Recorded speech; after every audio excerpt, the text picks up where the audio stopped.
Queridos, abra sua Bíblia em Mateus, capítulo número 7, versículo 1 até o versículo número 11. Evangelho de Mateus, capítulo número 7, a partir do verso 1. Como foi a sua semana? Você serviu ao Senhor nesta semana?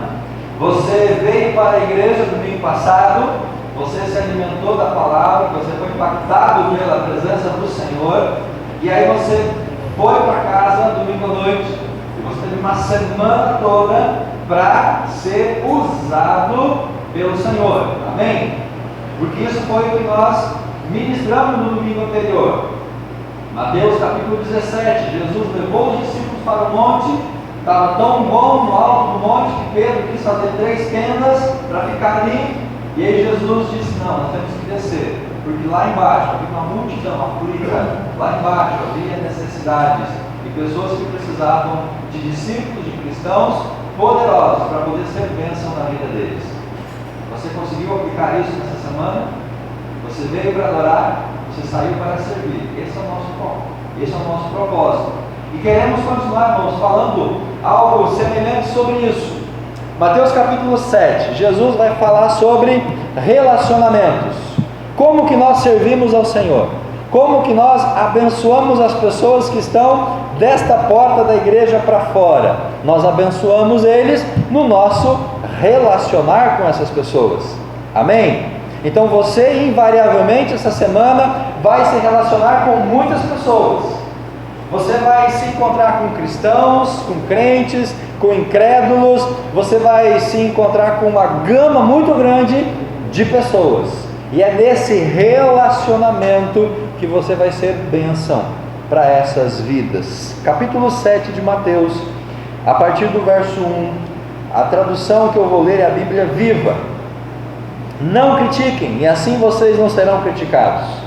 Porque como vocês tratam os outros, eles também vão tratar vocês. E porque se preocupar com um cisco no olho do teu irmão, quando você tem uma tábua no seu próprio olho, você diria: amigo, deixa-me ajudar você a tirar o cisco do teu olho, quando você mesmo não pode enxergar com a tábua que está no seu próprio olho. Fingido, livre-se da tábua primeiro, e assim você poderá enxergar para ajudar o seu irmão. Verso 6: não deem pérolas a porcos, eles pisarão as pérolas. Não deem coisas santas a homens depravados, eles se voltarão para atacar vocês. Peçam e vocês receberão aquilo que pediram.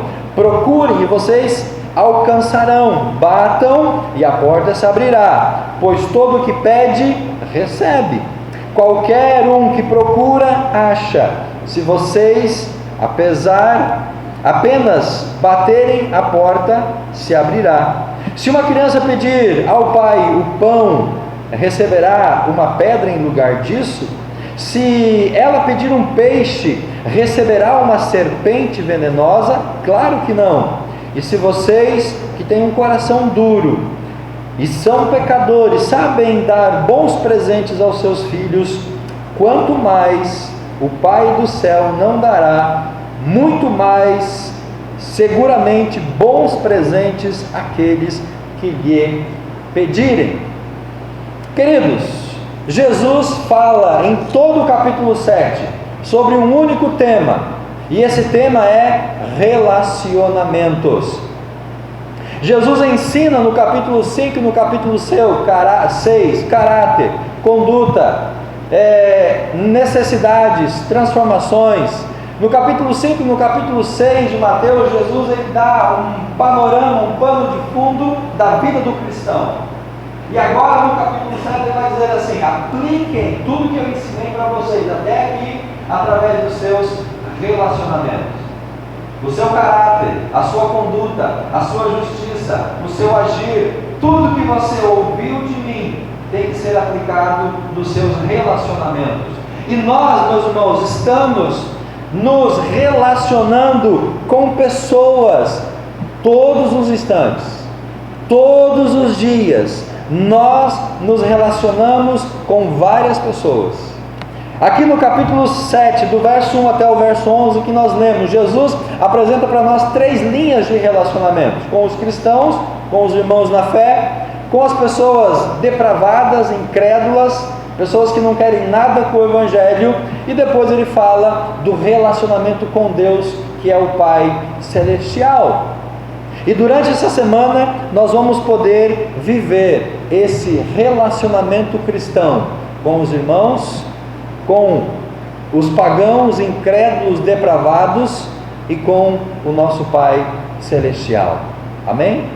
Vamos ver o que Jesus nos ensina então sobre essas questões. A primeira linha de relacionamento, ele fala sobre como nos relacionar com os irmãos na fé. E dentro dessa linha de relacionamento, Jesus diz: não critiquem, não sejam hipócritas, mas ajam como verdadeiros irmãos em Cristo. Então, nesse relacionamento, queridos, do corpo de Cristo, nessa relação entre irmãos na fé, nós não podemos ser críticos no sentido de sermos juízes para condenar os nossos irmãos. Nós não podemos ser hipócritas a ponto de querer que o outro mude, mas nós não mudemos. Mas nós temos que ser irmãos, caminhar junto, andar junto, apoiar um outro, para que então nós possamos continuar caminhando juntos. Jesus diz no versículo 1 e no versículo 2, justamente sobre a questão de críticas, de julgamentos. A tradução mais conservadora, mais antiga diz: não julgueis para não ser julgados. Que tipo de julgamento é esse que Jesus está dizendo? Não se torne um juiz para condenar a outra pessoa. Quando Jesus fala que nós não devemos criticar ou julgar, não quer dizer que você tem que se abster de analisar a realidade. Não é nesse contexto. Porque se eu me abstenho de analisar uma realidade, de constatar fatos e elementos, e não abençoar ou não contribuir para aquela pessoa mudar de vida, porque eu não estou tendo essa atitude, eu estou contribuindo para a sua perdição. Então, o não julgar, ou na minha tradução, o não criticar, não quer dizer que você tem que se abster de fazer essa leitura, porque aí já seria um pouco de hipocrisia. Você vê a pessoa indo para o buraco e você não vai avisar que ela está indo para o buraco. Você vê a pessoa caminhando no caminho da perdição e você não vai fazer nada para ela livrar o caminho dela dessa perdição, porque a Bíblia diz que eu não posso julgar. Você, eu, meus irmãos, nós como homens, como discípulos, como cabeças pensantes, nós não devemos nos abster de fazer esse tipo de análise ou de julgamento, quando é para abençoar a vida da pessoa. Ou essa crítica quando é algo para contribuir com o desenvolvimento da pessoa. Porque se não fazemos isso, repito, nós vamos contribuir para a pessoa ir para o buraco e ela andar no caminho da perdição. Então, o não julgar ou não criticar é no sentido de condenação, de censura. É aquela atitude farisaica, aquela atitude até grotesca, de sair caçando o pecado, procurando erro na vida das pessoas, para apresentar elas para o pastor, para ser excluído da igreja.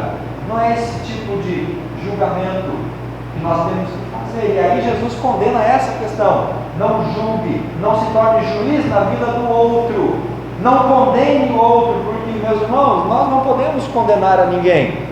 Nós podemos sim ajudar a essa pessoa, nós podemos contribuir para que essa pessoa ela cresça, ser juiz na vida do outro. É isso que Jesus está dizendo que nós não devemos fazer. Não critique ou não julgueis, é no sentido de você ser o juiz e dar a sentença e condenar a pessoa por aquilo que ela está fazendo. Agora, se a gente conseguiu fazer essa leitura, a gente conseguiu perceber que as atitudes da pessoa estão levando ela para o caminho errado, irmãos, nós vamos ficar calados, nós vamos ficar quietos, nós não vamos chegar na pessoa, abordar ela, conversar com ela em amor, em carinho e dizer: querido, olha só, a Bíblia e a sua vida não estão ligadas, você está se desviando do caminho do Senhor, você está se afastando de Deus. O que está acontecendo? vamos voltar, vamos estar juntos.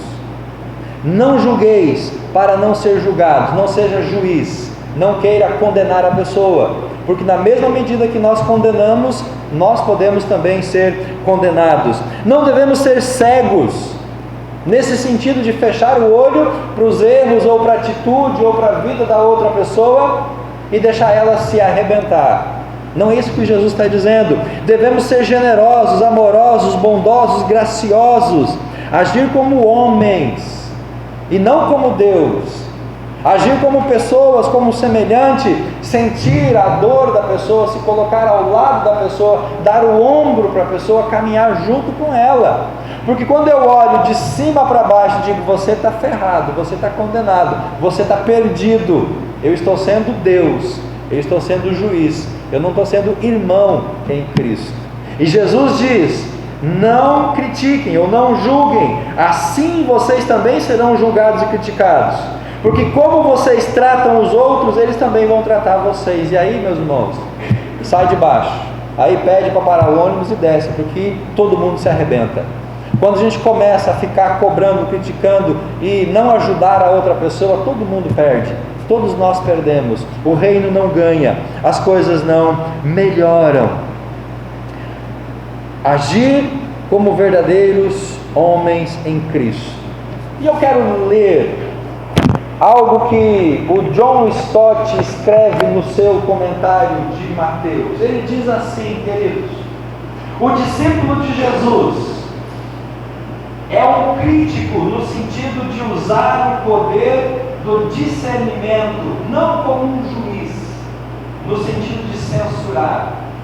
A censura é um pecado composto que consiste em diversos ingredientes desagradáveis. Não significa avaliar as pessoas com discernimento.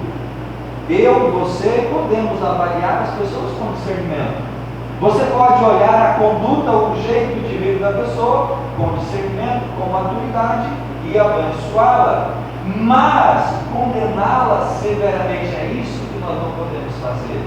Podemos analisar, podemos julgar, podemos presenciar as atitudes, mas não somos nós o que vamos condená-los. O crítico que julga os outros é um descobridor de erros, um processo negativo e destrutivo para com as outras pessoas, e essa pessoa adora viver à procura de falha nos outros. É a caça às bruxas dentro da igreja. Onde aquele irmão foi? Onde ele está? O que ele está fazendo lá? Com quem ele foi? Chegou em casa às 1h da manhã, estava pulando carnaval. E foi pescar junto com os amigos? Não sei não. Estou achando que alguma coisa está errada. É isso, irmão, que Jesus está dizendo para a gente não fazer. É esse tipo de crítica, de pré-julgamento que Jesus está condenando. Nós não podemos ser esses juízes que condenam as pessoas.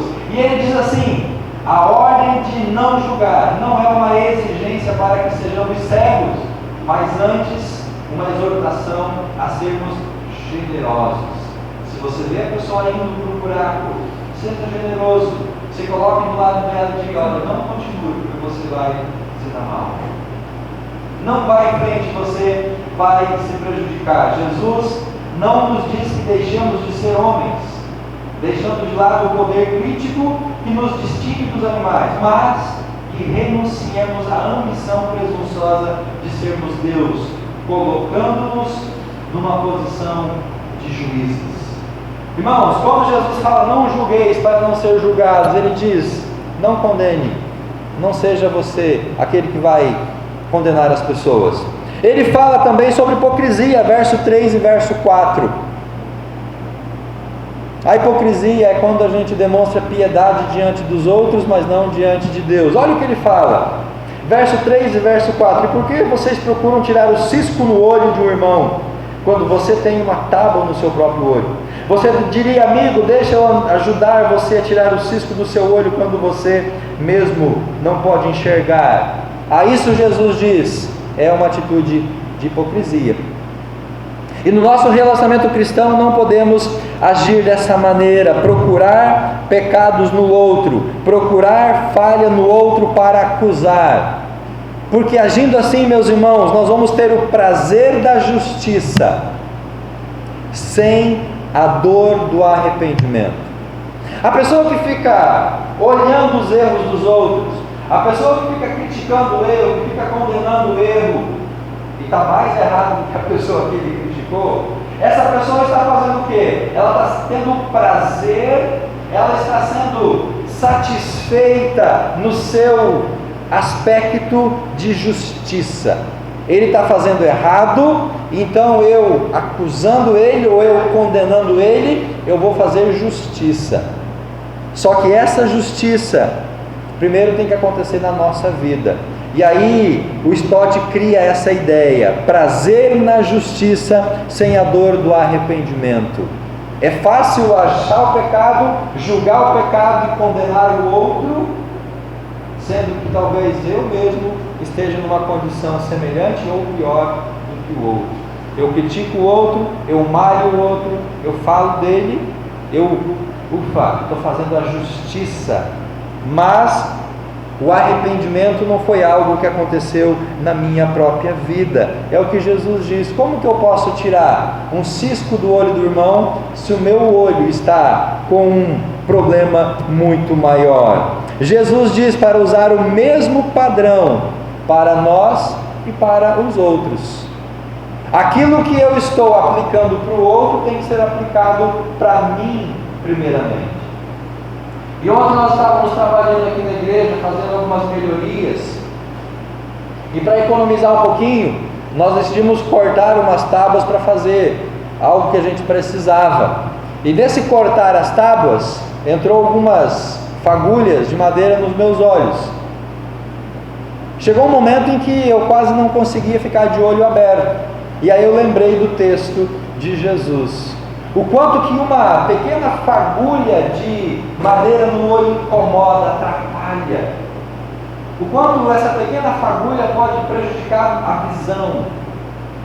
E aí como a gente vai poder ajudar o outro se eu estou numa condição pior do que a outra pessoa? Então Jesus diz: olha, não seja um crítico, não seja um hipócrita, tira primeiro a trave, a tábua do seu olho, para você poder enxergar bem, e depois você poder ajudar o outro. Porque se eu vou querer ajudar o outro sem primeiro liberar a minha visão, sabe o que vai acontecer? Eu vou arrancar o olho dele, e ele vai ficar cego. Porque se eu não enxergo bem, como é que eu vou mexer no olho da outra pessoa?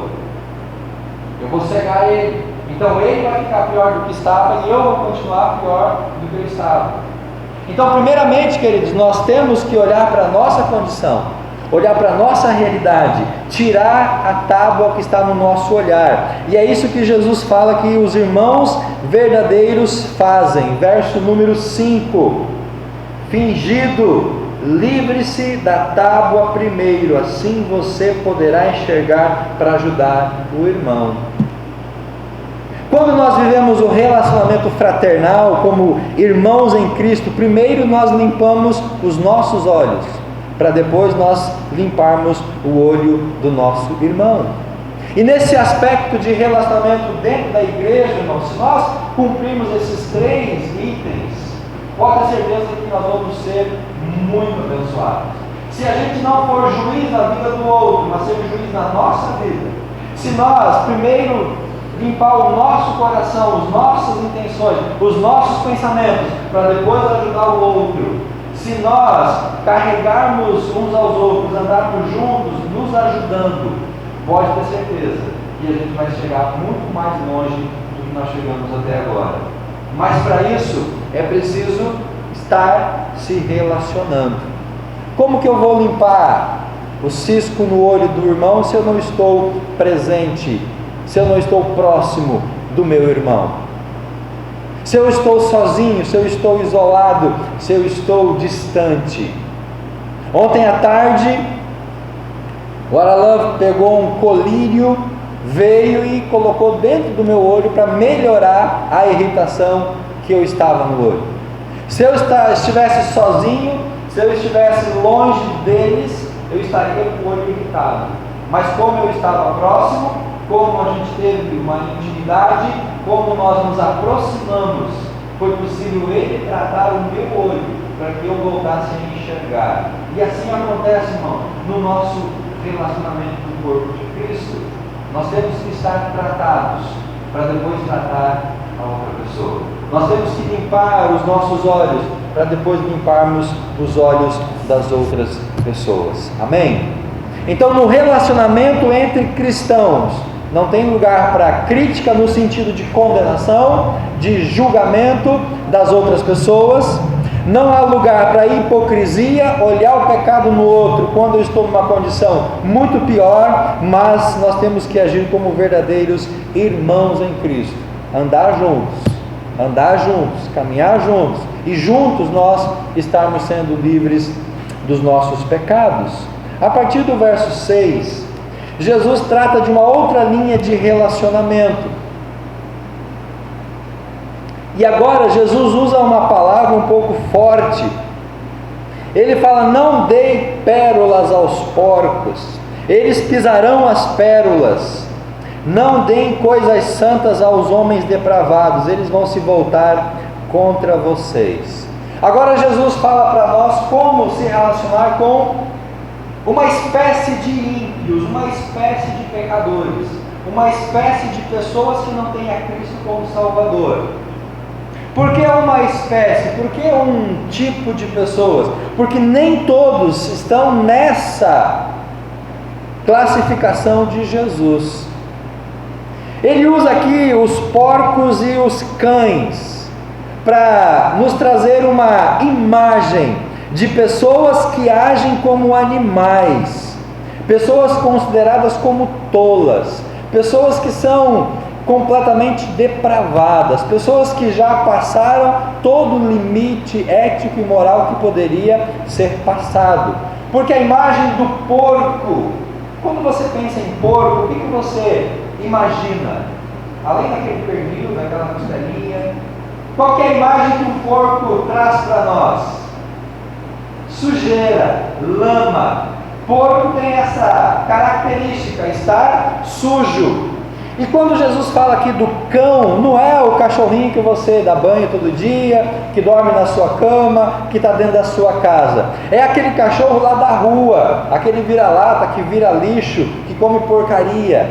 Então essa ideia do porco e do cachorro, do cão, é essa ideia de lixo, de sujeira, de coisa repugnante. E aí Jesus fala que tem pessoas que são assim, que são pessoas sujas, pessoas depravadas, pessoas repugnantes, pessoas que já ultrapassaram todo o limite ético e moral possível.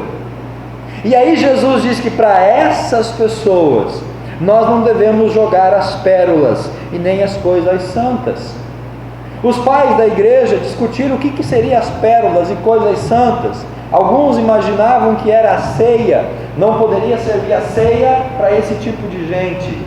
Mas o que Jesus está dizendo aqui, e talvez é o que a gente possa entender, é com relação à ministração, à pregação do Evangelho, que é a grande pérola, que é a grande dádiva do reino de Deus. E aí vem uma questão para a gente refletir: mas então, pastor, nós temos que deixar de pregar o Evangelho para as pessoas incrédulas? Nós temos que deixar de falar de Jesus para as pessoas não crentes? Para todo mundo não, mas talvez para algumas pessoas sim.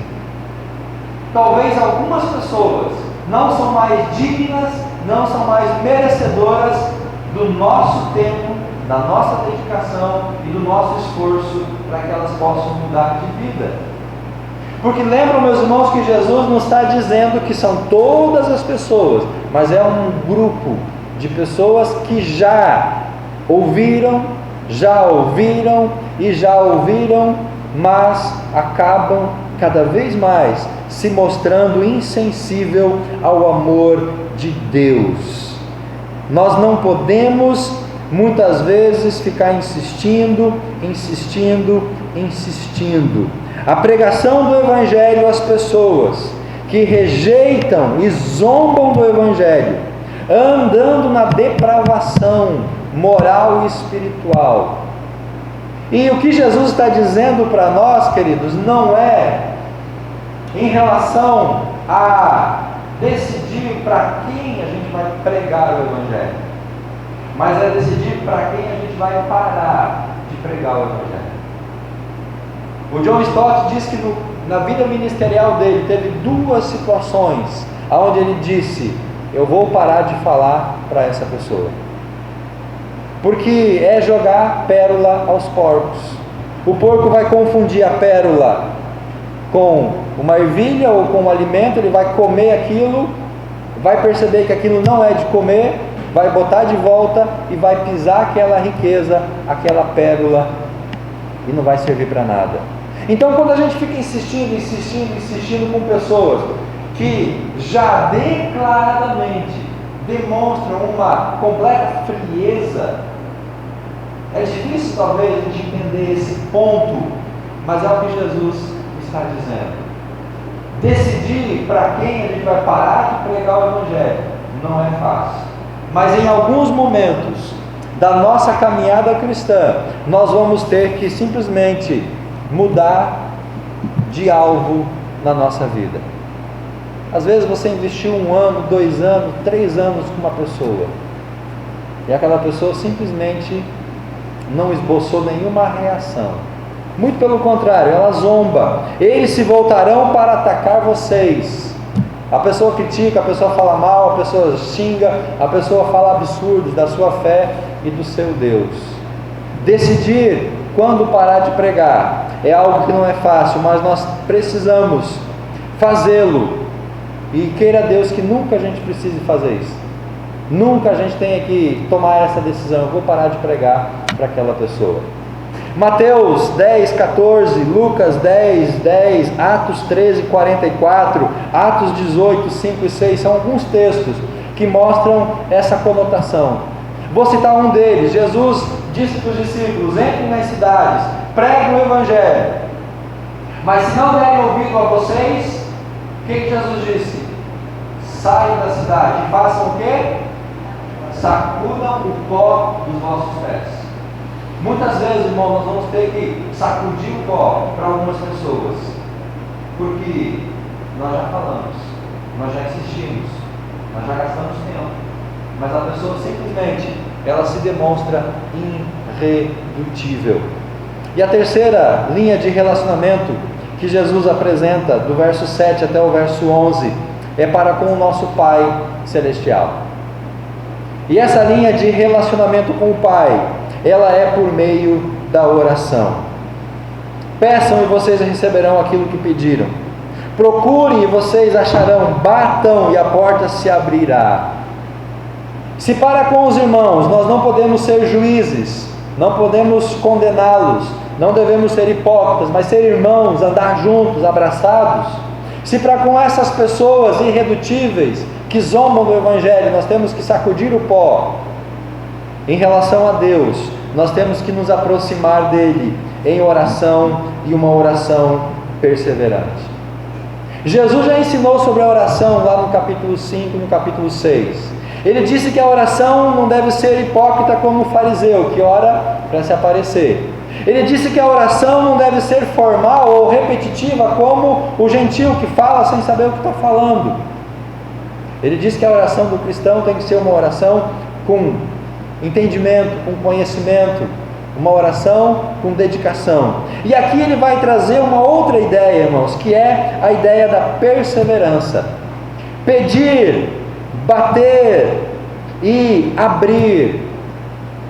Pastor, mas Jesus não está entrando em contradição com o conceito de repetição?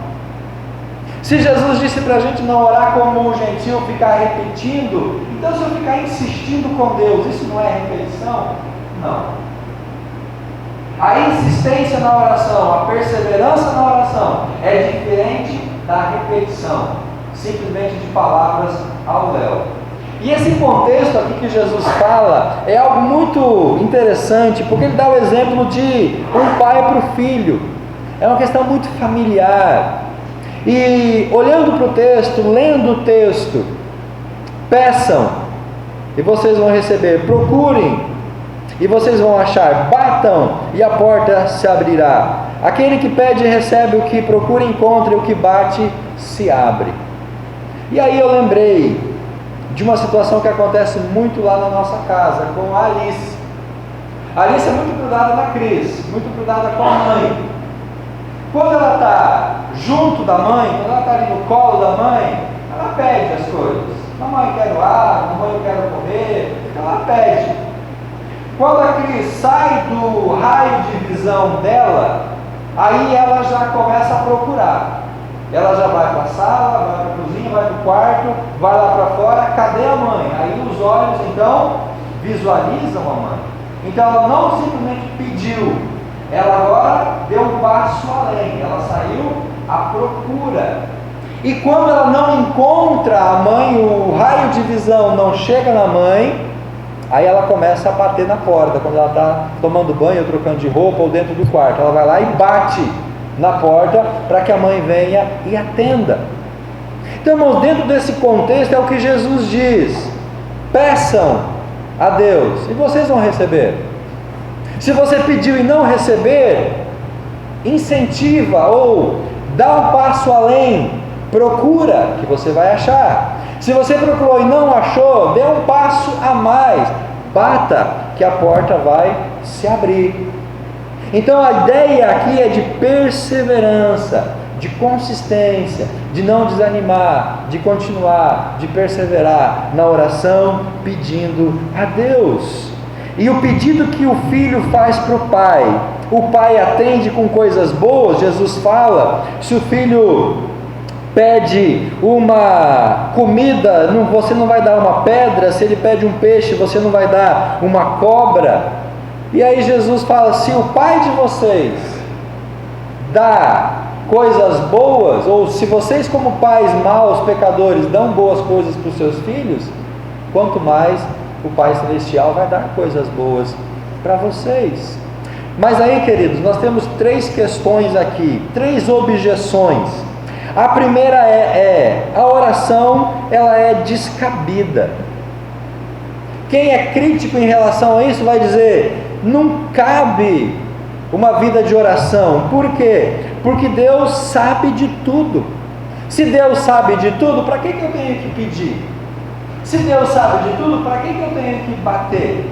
Se Deus sabe de tudo, para que eu tenho que insistir?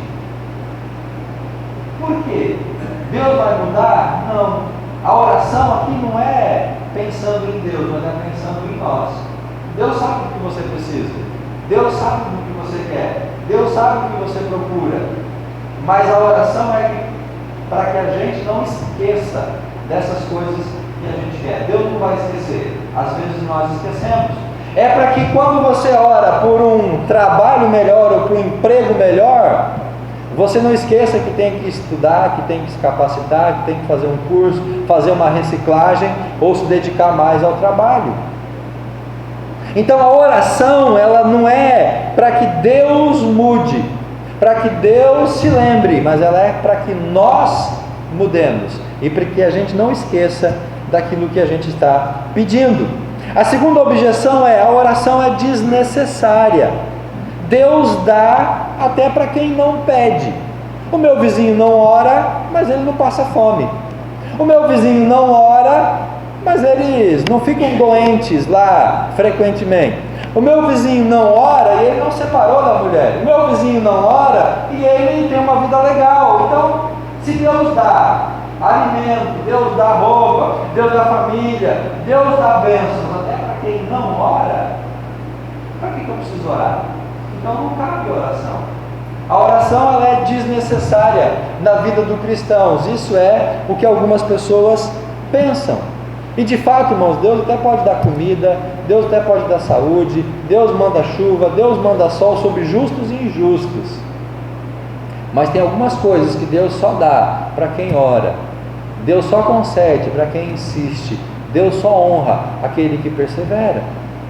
Então, embora Deus seja gracioso com todo mundo, tem algumas coisas que Ele vai dar e que vai receber somente aquele que persevera na oração, principalmente a salvação, a santificação, os dons e algo relacionado com a vida espiritual. E a última objeção de quem é crítico à oração diz: a oração, ela é improdutiva. Deus não dá a quem pede. Deus não dá a quem pede. Eu pedi para passar no vestibular e não passei. Eu pedi para ficar grávida e não fiquei. Eu pedi para o fulano se converter e ele não se converteu. Eu pedi para Deus me curar e Deus não me curou. Eu pedi para Deus me livrar e Deus não me livrou. Então, a oração, ela é improdutiva.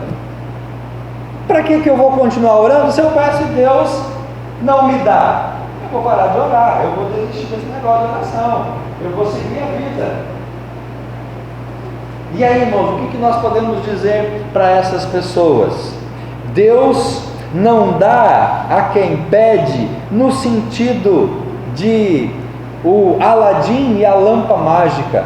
Deus não é o mago da lâmpada que você vai lá, esfrega e faz um pedido e Deus te dá. E você faz o segundo pedido, Deus te dá. E faz o terceiro e Deus te dá. Deus não usa a varinha de condom, que nem as fadas, que bate, faz plim, e as coisas se transformam. A abóbora virou uma carruagem. Às vezes não é assim que acontece.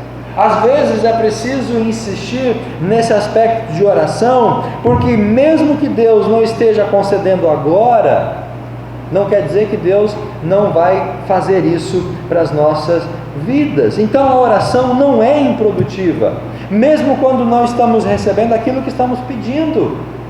Chegará o momento onde Deus vai honrar as nossas orações. E para nós finalizarmos, a oração, ela pressupõe 3 questões. Primeira, o conhecimento da vontade de Deus.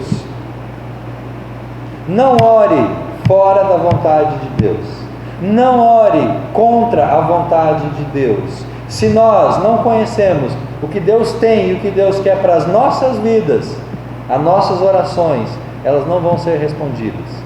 Então essa oração precisa estar dentro do conhecimento da vontade de Deus para a minha vida. Segundo, fé, humildade, confiança. A oração precisa ser feita nesse aspecto, com fé, com humildade, com confiança. E terceiro, é preciso orar desejando a vontade dele na minha vida. Eu preciso conhecer essa vontade, eu preciso crer nessa vontade, e eu preciso então buscar a vontade dele na minha vida. Se com os irmãos nós nos relacionamos sem críticas, sem julgamento, sem condenação, mas como irmãos em Cristo, andando juntos, se com as pessoas incrédulas, as pessoas perdidas no mundo, muitas vezes é preciso sacudir o pó, com Deus nós nos relacionamos numa vida de oração. Você gostaria de ir mais além nos seus relacionamentos? Você gostaria de estar além da onde você está nas suas formas de se relacionar? Por isso, queridos, é preciso, é necessário que a gente possa refletir sobre isso. Me leva além de onde eu estou. Dentro dos nossos relacionamentos, nós precisamos ir um pouco além desses relacionamentos. Se eu estou agindo com os meus irmãos como um juiz, condenando, acusando, com uma vida de hipocrisia, eu tenho que ir além dessa atitude. E o além dessa atitude é deixar Deus trabalhar, tratar os nossos corações, para daí poder caminhar junto com a pessoa, suportar a pessoa, perdoar a pessoa, entender a pessoa. Às vezes é muito fácil, irmão, a gente olhar a vida do irmão e condená-lo. Não, ele está perdido, ele está pecando, já foi. Do que tentar chegar e saber o porquê daquilo. Tentar entender, tentar estar do lado, abraçar, caminhar junto. Eu quero ir mais além no relacionamento com as pessoas que não conhecem a Cristo. como que eu posso fazer isso? Falando de Jesus para uma pessoa essa semana. Falando de Cristo para alguém. Às vezes, nós não vamos precisar nunca parar de falar de Jesus para uma pessoa, pelo simples fato de que nós nunca começamos a falar de Jesus para uma pessoa. Então, para quem nunca compartilha Jesus com os outros, essa pessoa nunca vai chegar nesse momento de ter que decidir parar de falar, porque nunca começou. Então, ir mais além disso é: Deus, me dá uma oportunidade nessa semana de compartilhar Jesus com alguém que está perdido, alguém que está fora do reino de Deus, que precisa ser salvo. E você pode ir mais além no seu relacionamento com Deus, decidindo orar, decidindo se entregar, decidindo persistir, perseverar, pedindo, procurando e batendo, para que Deus possa, no tempo dele, na sua soberania,